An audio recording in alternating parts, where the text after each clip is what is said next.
Ils survolent le pays de Morlaix et surveillent l'état du réseau électrique. Dans l'hélicoptère, ils sont deux. L'un pilote et l'autre étudie les anomalies sur les lignes basses, moyennes et haute tension. Ils volent tous deux très près des lignes. On est quasiment à la même hauteur, donc à savoir 15 mètres du sol, et on vole entre 5 et 10 mètres d'écartement, donc c'est un vol très bas. Le plus grand danger, c'est les croisements d'autres lignes, parce que c'est un réseau qui tourne un petit peu dans tous les sens, puisqu'il alimente tout le monde. Voilà, et puis à cette hauteur-là, les antennes, les choses particulières, mais bon, c'est un vol qui se fait en toute sécurité. Après ces opérations de maintenance aérienne, les informations collectées sont transmises aux équipes au sol qui réparent le réseau. L'opérateur électrique prête une attention particulière au Finistère, surtout depuis les tempêtes de 2014.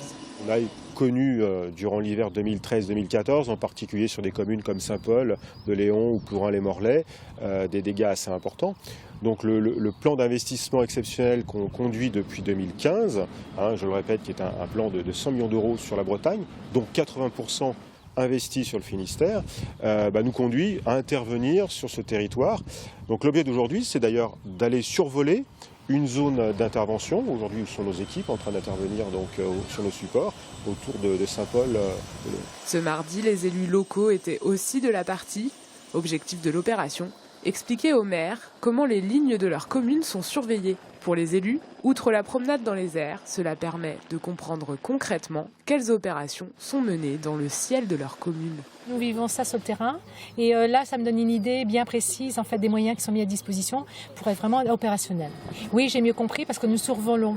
Vu de terre, c'est pas du tout la même chose et puis en fait on est très, très objectif en fait, en voyant au-dessus. Et j'ai vu que l'hélicoptère aussi pouvait vraiment être stationnaire, ce qui fait qu'en fait on voit vraiment la problématique de près.